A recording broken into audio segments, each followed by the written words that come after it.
Hello everyone, আমরা আজকে বসাবো পদ্ম গাছ। তার জন্য এখানে চলে এসেছি মাটি তুলতে। তারপর মাটি ফাটি তুলে আমরা চলে গেলাম পাক তুলতে।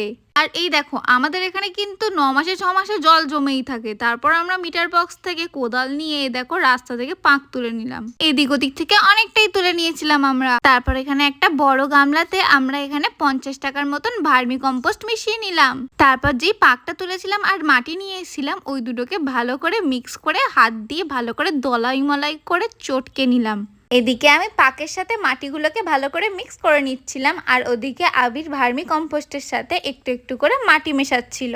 যেহেতু মাটিটা ছিল রাস্তা খোঁড়ার মাটি, তার জন্য অনেক ইট ছিল। তার জন্য আমি যতটা পেরেছি ইটগুলোকে বার করে দেওয়ার চেষ্টা করেছি। তারপর ভালো করে মাটিটাকে ওই ভার্মি কম্পোস্টের সাথে মিশিয়ে দিলাম।